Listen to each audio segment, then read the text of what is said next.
I'm here with Carmen Pizarro, and we're getting situated, sharing this. So, Mari, just let me know when you have that. Yes, I am in your page and just waiting for it to show up. Cool. Maybe just hit refresh once. It probably will. It takes always an extra second or two. I think we're 30 seconds or so. Here we are. Oh my God, this is so exciting. All right, I just shared it with the world. Okay, then we are live in the world. So welcome everybody to episode 9 of the Practical Magic Show with someone who I absolutely hold so dear to my heart, Carmen Pizarro. And we today are talking about the magic of failure, the vehicle to thrive in your life. And I'm very excited about this conversation because Mari, this is the Practical Magic Show. And my definition of magic is someone who creates larger than life, but makes it look effortless. And so the practical piece is you're going to tell us how you do it. And for those of you who don't know you, Carmen Pizarro, and you can, tweak this if you want it, but I see you as not just a leadership coach, but you are a leader. You are absolutely a leader who leads and coaches leaders at many, many different levels of life. And you do this very successfully. You have a very, very successful business that, from my perspective, is always taking on new challenges, new dimensions, new elements, new success. I've seen you lead incredible corporate trainings. I've seen you do TEDx talks. I've seen you write award-winning, best-selling books. I've seen you create international women's schools and do health coaching programs. I mean, you do everything. And what else is your magic to me, though, is how many times I've seen you fail. And we're going to break apart what this word means. And I choose that word provocatively on purpose. And to me, you do it with such grace and authenticity and vulnerability and realness. And so thank you for being on this show to bring that magic to the world. Of course. And the magic starts happening like a magic spell on me as you purposely share this word that gives me a stomachache. Okay, me too. Thank you for saying that, because it makes me want to barf. I'm like, I don't want to talk about. Oh, really? And I'm supposed to smile. So let's start. Since the word makes us both want to throw up, let's talk about why. Why does that word evoke a visceral response? First when you said it, it caused a little bit of I was not yet vomiting. I was nauseous. Right? It was before, I'm like, I'm not, not all good. But then when I read what you wrote, all I could see was like, holy shit, that really, I forgot all of those failures. And I felt a little bit like a failure. And I am big in the words that I use to describe the shit that happens in my life, right? And failure is just not one of them. Because then I give meaning to it, and then I get nauseous, and 5 minutes later I'm vomiting, right? And it took me there, right? So I am that still. I need to continue the internal work that I do on my clients and on myself. And this is where the magic happened. It took me like, boom, I think I saw the writing next week, just a few days ago. I'm like, oh, I think I'd be more than a failure. I'd be more a failure than what I remember. And all the shit, like when you're little, right? Pass or fail. All the stories, you're a failure if you do this, and your success, all the understanding that failure is the opposite of success. Yeah. And it's not. But all of that's, you're asking me, what does that do to you to see that word in writing and especially referred to me? That's what it cost. And I almost missed all the magic, right? Because you're talking about the way I managed that. But for a second there, it was more than a second, to be honest. Don't tell anybody. I felt it and it was nasty.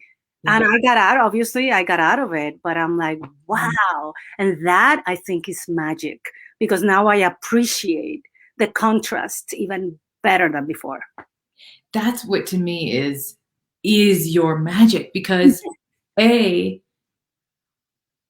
like I said, I use that word provocatively because if there's actually one word I would ever not use to describe you, it's actually failure, right? I would never use that word to describe you. And I also am aware that you don't relate to failures as failure, which is what makes you so powerful and magical.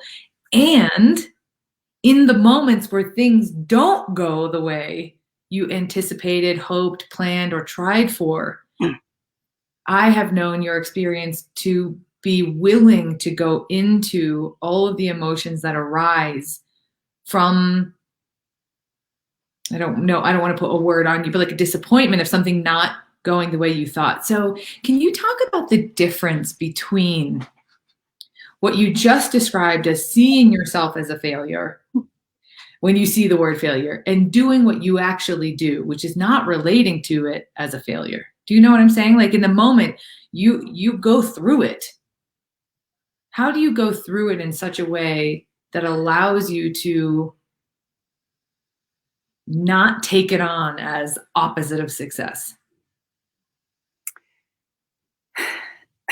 I think the way I see the things I do, or the ones I don't do, right? Sometimes the regrets of things I didn't do, it's very similar to the way a scientist will approach the proving of their hypothesis, right? Mm-hmm. You want it to be right. I mean, you have a hypothesis, it gets into a theory, and you want that to be right. But me too. I mean, me too, of course. So what does a scientist do? They experiment. They do experiments. And we all know that some failed experiments have changed the world. We know that. So it's not that failure. It's not that failure. Obviously, we talked about failure not being the opposite of success. I think it's part of that journey. Mm-hmm. And what I do is consciously, this does not happen at an unconscious level. I consciously choose to approach the launch of all of the things you mentioned that didn't go the way I wanted. I consciously approached that as an experiment. Mm-hmm. And the result of an experiment to me, and I have a lot of background in pharmaceuticals, and so we do a lot of experiments, right? I've seen a lot of scientists doing a lot of experiments. Maybe this created this awareness. Every time you do an experiment, the result of the experiment always is magical. Mm. Because it's either going to confirm what you thought it would be. Let's say, I was shooting for this magical contract a few months ago and it didn't happen. Of course I wanted it. Of course I was disappointed for a second there. Of course it felt like a punch in the stomach. Of course I called the person that got the contract my nemesis. Right? And I can't wait to see who is she and what does she have that I don't have. All this shit goes through my body, and at the same time I am rejoicing in, that's the result of this experiment, and the data that I have now is so valuable, Vanessa, because it's like, all right, without hanging to what did I do wrong, it gives me an opportunity to look back and say, hey, is there anything that I could have done differently? You know what? Because I approach it that way as I was going through the process, which was lengthy and painful, when you're like there and you don't get it. The whole time I was looking back, I'm like, okay, this is an experiment. What else can I do?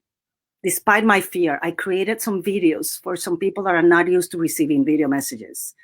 Completely, maybe that was the deal killer. I don't know, because I haven't, sometimes you don't have enough data. But what I know now is that I took enough risks, and I can look back and say, you know what, I would not change anything, because changing anything, any of those experiment steps that I took, that did not confirm my theory that I was the best qualified candidate. It did not confirm it. There's a disagreement there, right?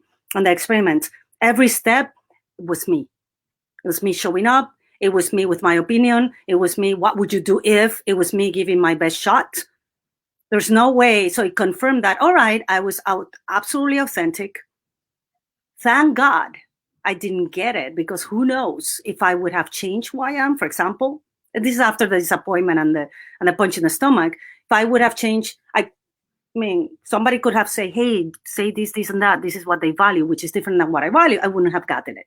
Mm-hmm. So now I can look back and say, I think this is one of those things that I didn't get one of the biggest contracts of my life. And at the same time, I am so proud because I showed up myself. I was not needy. All of these things that as consultants, we sometimes bring to the table. I was confident. I was me. And it was just not the best fit for them or for me. It's an experiment. And now I have data. All right, that company, not best fit. Next. How did I feel about the process? Great. So I'm not looking back, Vanessa. I have had failures where I look back, I'm like, damn it, I submitted something late, or I really messed up something. But as you continue these experiments, you get better, right? So to me, today is different than, okay, what did I do wrong? Or, oh, great, didn't happen. I'm closer to another yes. There's space here for something else, and that wasn't it, even though I wanted it. I also feel that I cheat a little, and I cheat because I have absolutely no attachment. I believe that I'm guided by a bigger force than me. Some people call it God, right? I believe that wholeheartedly. It's in my soul.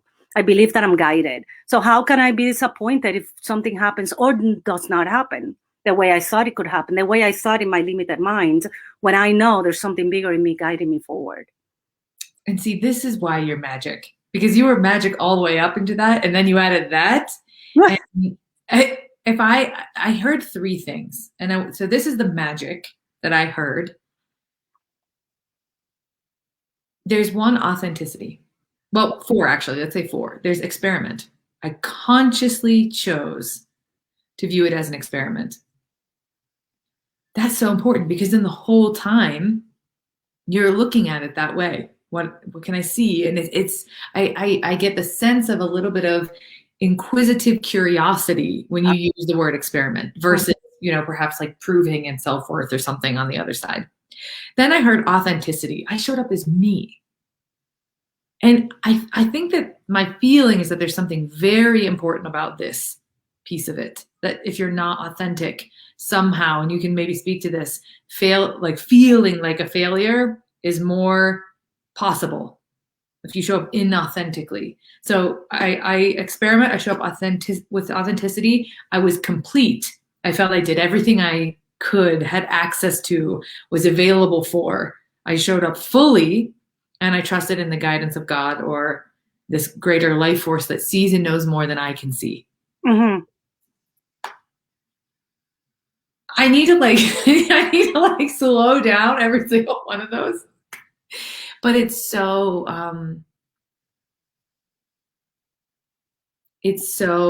perfect how you shared that.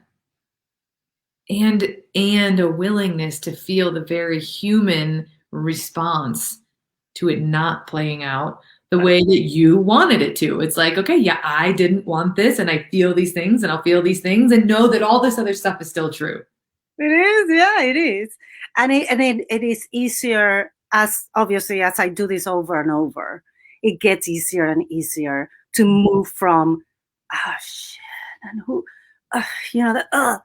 to like, all right, I'm guided. It sucked. Let me give it 5 minutes. Sometimes I give it 24 hours. Not more than that, because then it's draining me to a place I don't want to be. It's useless.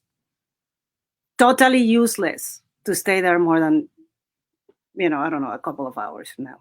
Wow. So let's contrast this a little bit with what I call the dark magic. And dark magic is the opposite of magic, right? Your magic is this experimenting, authenticity, being complete, trusting in God, and feeling but limiting the disappointment. I love that caveat there. So that creates magic, and we're going to talk about how that creates magic. But just to contrast it, what's the dark magic? Dark magic is just as powerful, but creates the total opposite result of practical magic.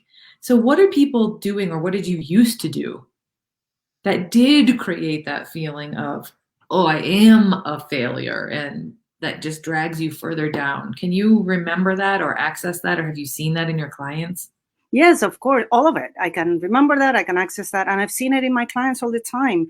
And I see it sometimes in my children when they don't get chosen for something. You go through that with your child, right? When they don't get chosen for something, that enormous disappointment. And what I do remember when I bring that back is that I was making that not being chosen, or choosing the wrong investment, or making this huge product launch and let it be a flop, or when I was in corporate, presenting this amazing project and not being able to take it to completion. Oh my God, so many times.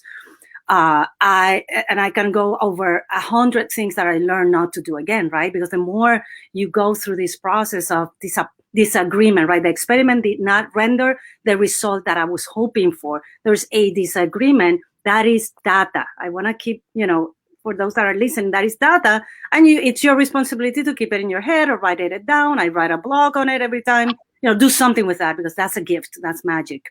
But when I didn't have this mentality, I will make that failure mean that I am a failure in that moment, that I failed because I'm inadequate, that I failed because I really was not that good, that I failed. So I make it mean a bunch of shit that is not true, but very negative about myself. And I accept that if I didn't prepare enough. I accept that if I screwed up a deadline. I'm like, I'll probably be asking for, forgive me, begging, whatever I need to do, I don't care to make it right. But if everything goes and I'm me and I'm do these things that I told you about, I used to make it mean that I'm not good enough. Mm. But I even heard even a difference there where you said you can make it mean you're inadequate. You can make it mean you're not good enough. And you said, I accept that if I make a mistake and miss a deadline, Yes. But actually I didn't hear that you did. I heard that you still accepted I made a mistake, but it wasn't I am a mistake. No, yes, true. But I just wanted to, it's not that I'm in denial. Yeah, right. Because sometimes the experiments fail because I did something. Timing is very common, right? I committed to a date and then I couldn't, whatever happens, I couldn't meet it. Hidden challenges came up, lots of learning. What do? I fucking apologize to death. I come up with a different plan. I'm honest upfront. I say, hey, I failed. I cannot meet that deadline. But I don't make it mean anything when I approach it that way. So that doesn't even go into the failure category. Right. Yeah, and I love that distinction because if you were calibrating, almost, it's like recalibrate. Of course, there's an apology if a client is waiting for something. Yes. And there was a time, I think you know about that, where I did a talk that I changed after it was approved, and the client said, do you mind sharing this story, because it's a really it still hurts. The client said, I felt like a whiplash. Like a whiplash. That's the word one of them used. And to give a little bit of context around what happened, can you just share a little bit of the details? Yeah, so this was a very important client. We're still friends, we're still clients. Super important client, multi-million-dollar contract. And all of a sudden, they give me the opportunity. I wanted to talk to the global leadership in person. And they have this meeting. They're like, you know what? We're bringing the global team. It was like 150 people from all over the world, all high-level executives. They're like, we're going to give you 45 minutes to address them. And this is why we want you to. So, but that happened a month before. I did my slides, they got approved. And in that month, as I was coaching the executive team that manages these other executives, I realized that they were lacking an entrepreneurial spirit to what they were doing. Any company sells something.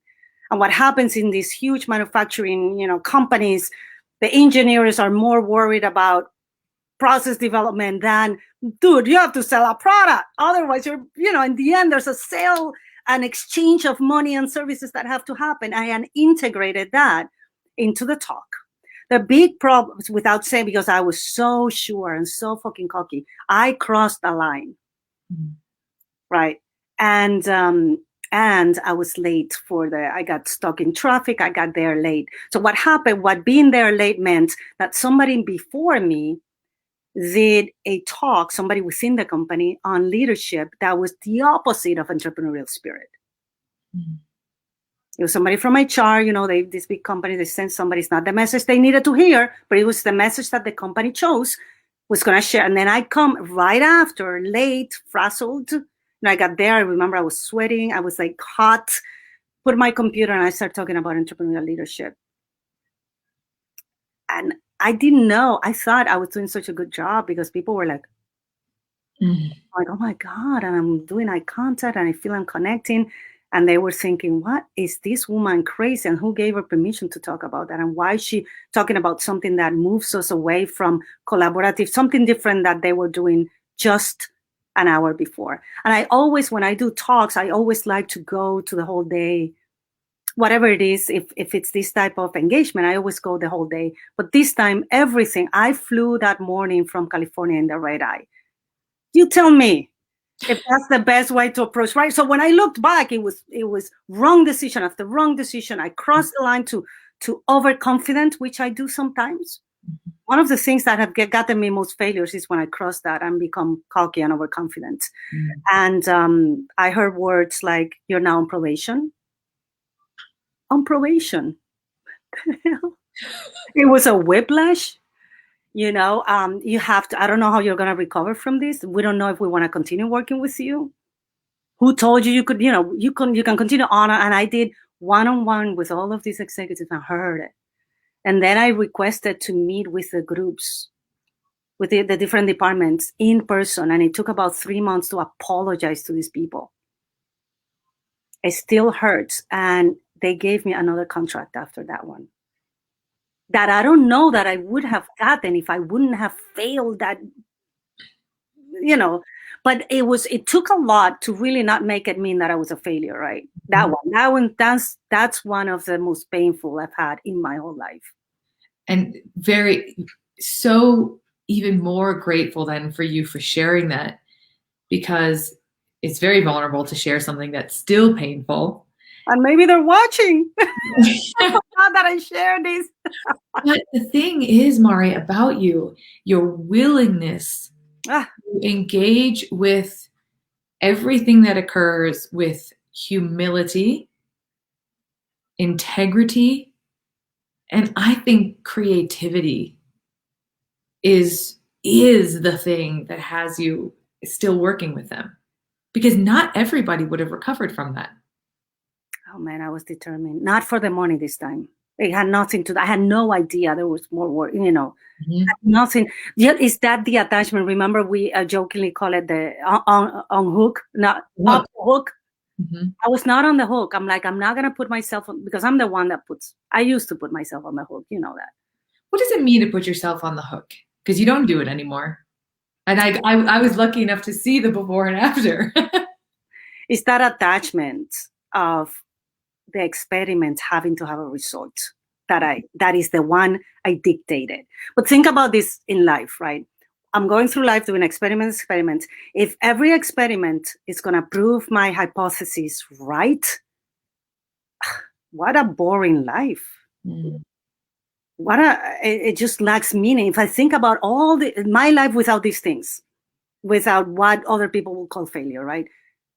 It'd be boring, and there's no learning or growth or stretching, because there's only confirmation of what I know in my little, world here. It doesn't matter how much I say open, take the blinders out. It's BS, because I don't know what I don't know. And I only know that through these with these experiments that didn't give me the result that I wanted.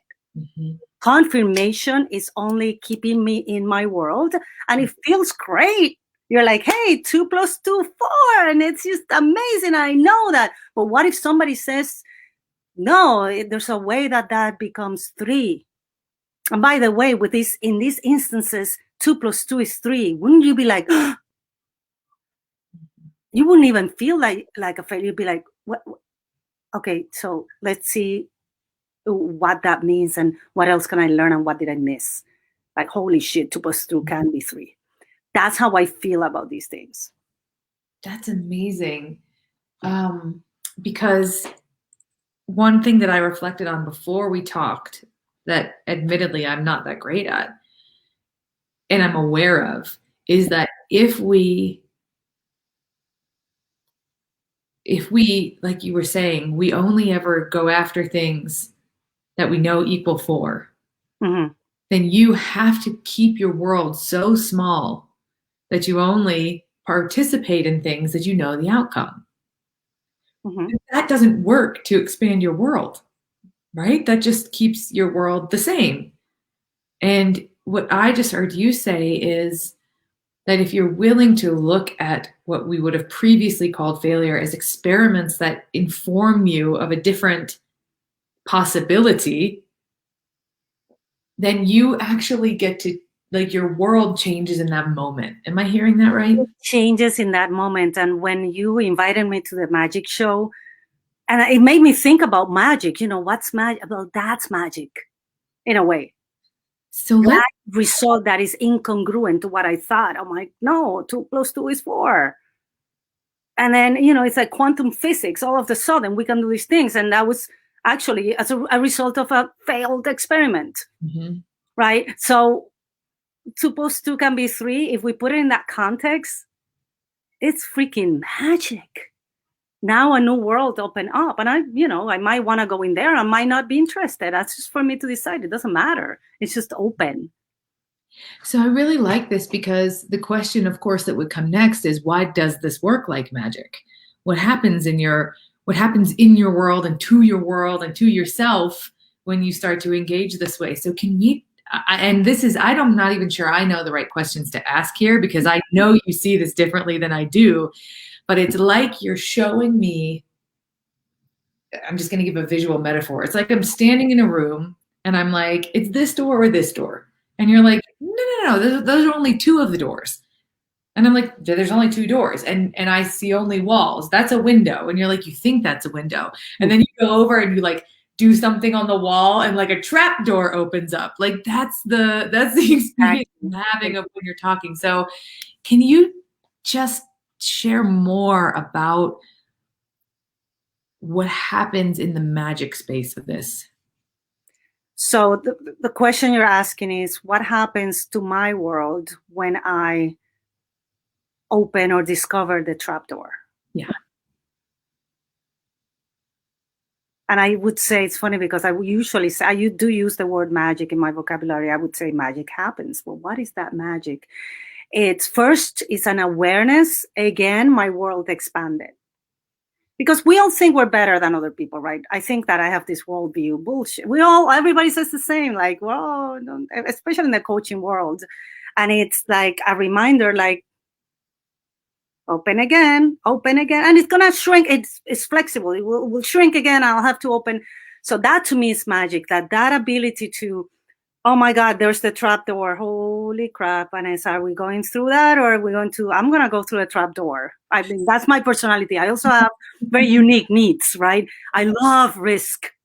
So I have to, so I'm going to go through the trap door, through the window, or through the unconventional way. It just feels more fun. Mm-hmm. Fun to me is magic. It just makes everything better. Expanding my worldview, it's magic. So those are things that happen. Learning a new way of doing something, or a new result if I altered some things that I didn't even know I could alter. And maybe it was moving a curtain and there's the trap door, or pushing the library, shelf and there's a trap door. Whatever it is, I didn't know it existed before. Mm. That is so magical to me. I don't know. I hope I'm answering your question. That is so magical to me because I live in awe. And it's so cool to go to bed every night thinking about, okay, what was revealed to me today? And it doesn't matter. And other people could say, well, you failed these 4 times today. I'm like, no, I used the trap door and, it just went to the dumpster. Courtney, alley. Oops. And we jump and we're in the dumpster alley and it's just sticky and smelly. I'm like, all right. Tell me if my world didn't open up. It did. Maybe next time we have to look before we jump, because I tend to be very impulsive. I have a very dominant personality and it's just very impulsive. And sometimes I learn that way. And somehow I continue to have a happy life. despite all of that, You you understanding that the view expands and shrinks, and then I think I know more, and then I see something else and it expands again, and then I get cocky again and it goes small and it expands, and that is magic. Especially as I grow older, right? I want to be able to look back. I want my kids to see that, and they see it. They see it, they talk about those things. I want them to be inspired the same way I inspire my clients. I want to inspire my husband, my family, my children, all around me. And so far it's working. And it, you know, as a woman, I'm a mom, a spouse, a business owner, a grandma who's babysitting today. It is very important to me to leave that legacy. Is not when I die. The legacy is every day, right? It happens every day, of joy and wonder. That's the magic. I wrote down I'm currently writing as I speak. What legacy am I leaving today? What a beautiful, every day. You are living a legacy, right? It's not something you leave behind.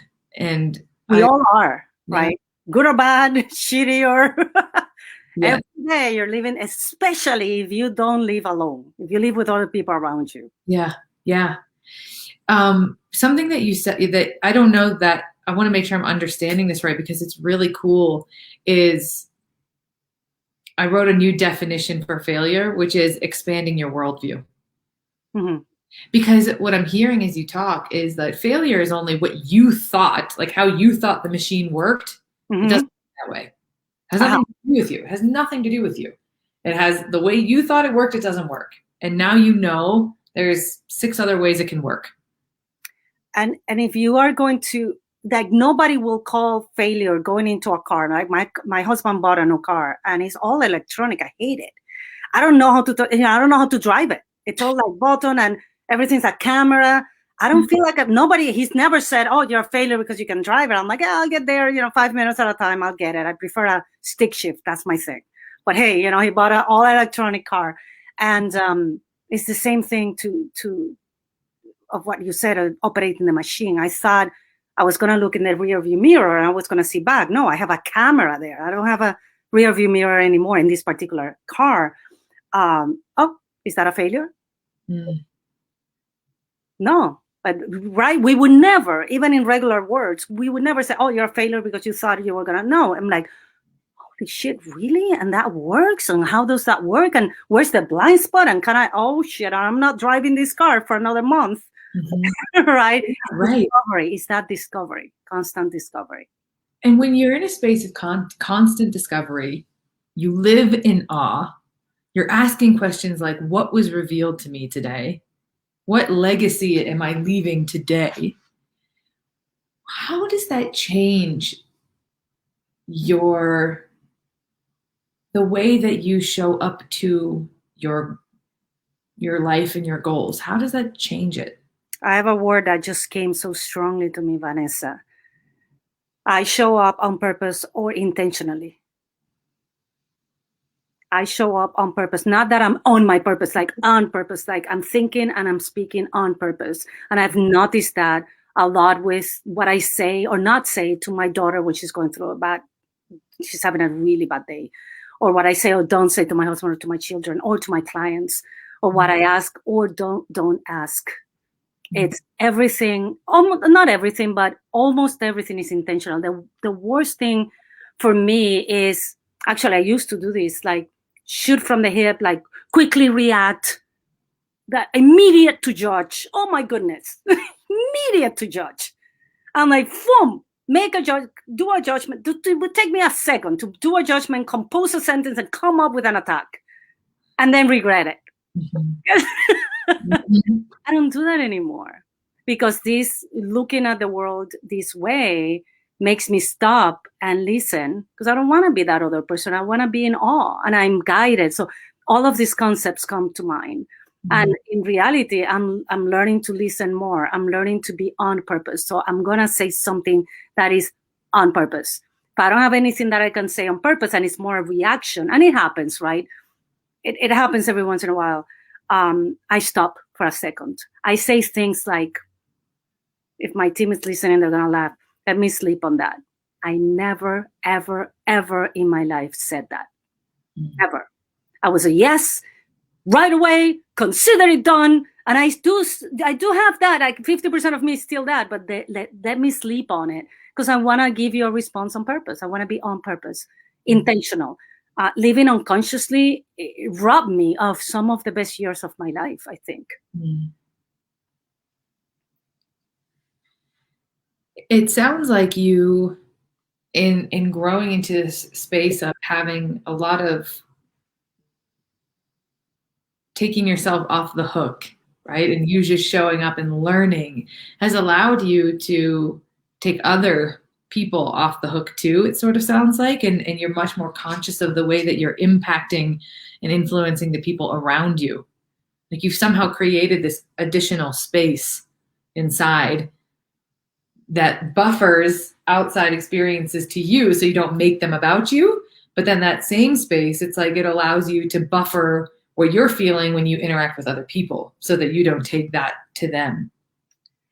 Yeah, and I never thought about, so if I'm not putting people on the hook, because I learned how not to put me on the hook, means that I was putting people on the hook. And as you're talking, I'm like, oh shit, yes, I was totally on the hook, totally responsible for everything that was happening around me, right?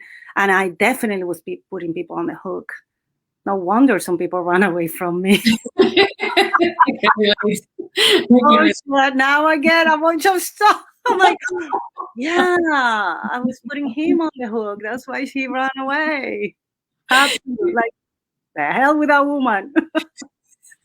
I can laugh with you. I can laugh. A lot of empathy on this laugh over here. Oh my God.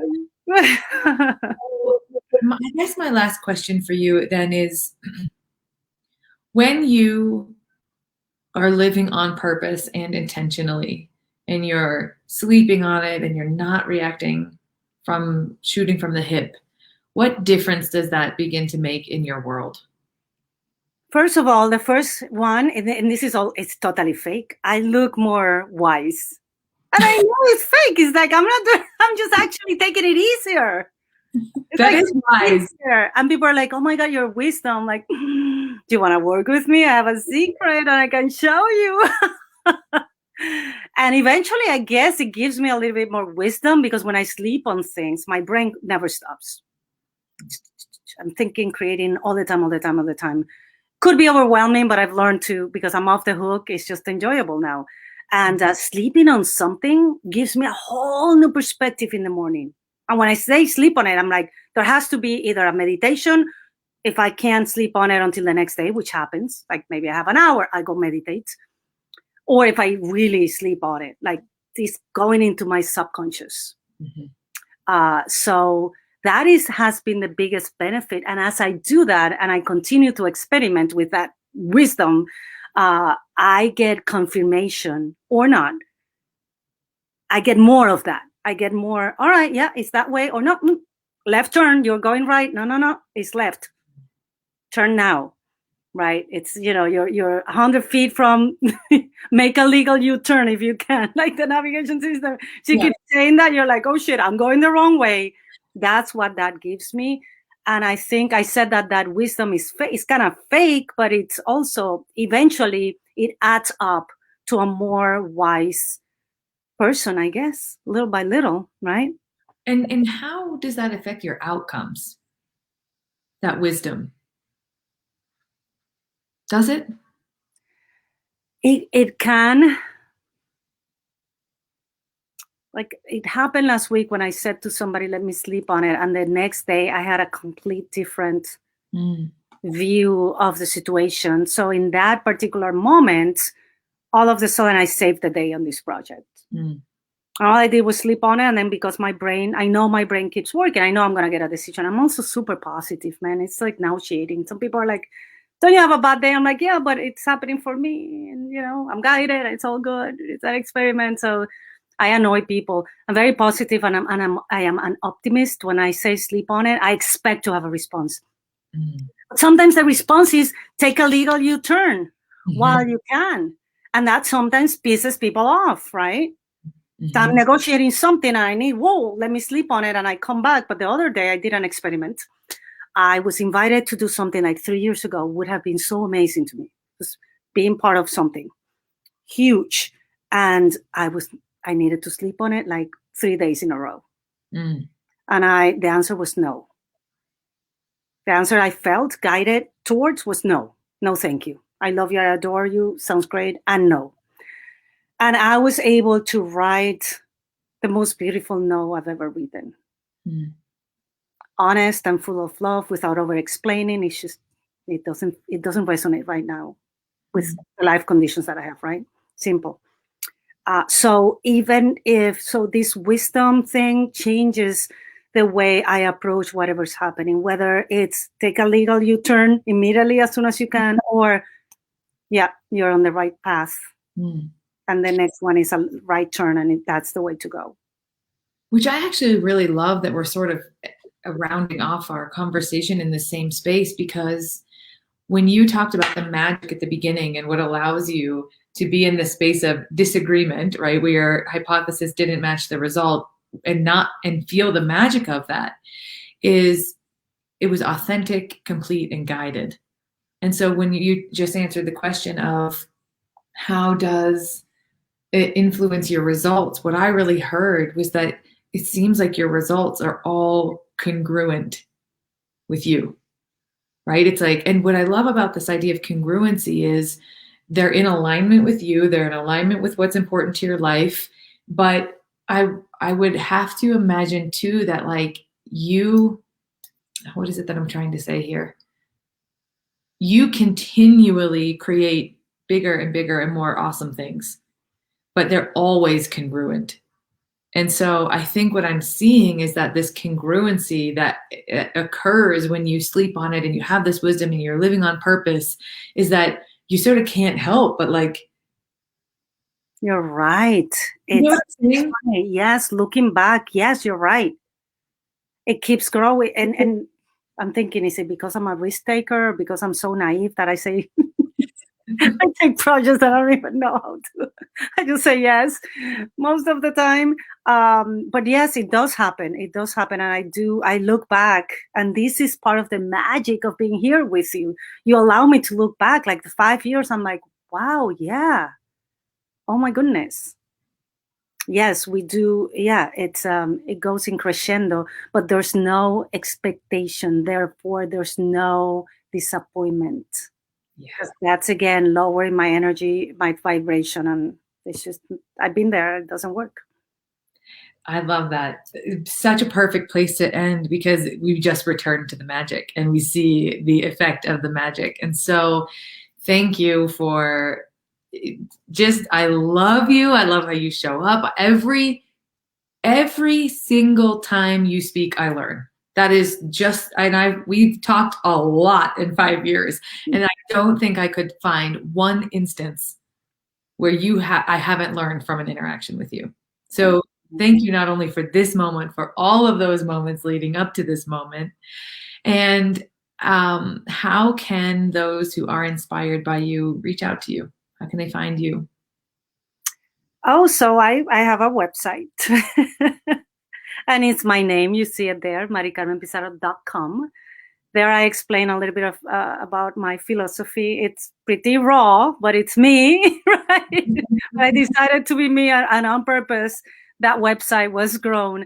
And there's ways there, plenty of ways there to reach out to me. Also, info@maricarmenpizarro.com is our concierge email, and there's a beautiful person there waiting for your email. If you have any questions, if you want to talk to me, I'm totally available for you. Thank you. Thank you, Mari. For those of you who are watching, if this resonated with you, please share it with someone who needs to hear this. I know this message was dear to my heart because I think we have it so wrong in our culture, and Mari's message and perspective is so important. And if you would like a copy of the toolkit, which Mari, I'll also be sending you, we're reverse engineering the conversations to create a roadmap and a toolkit to implement the practices that Mari talked about. You can sign up on the link to receive that as well. So thank you, Mari. Excellent. Thank you, Vanessa. Mwah. Thank you so much. Goodbye. Bye, everyone.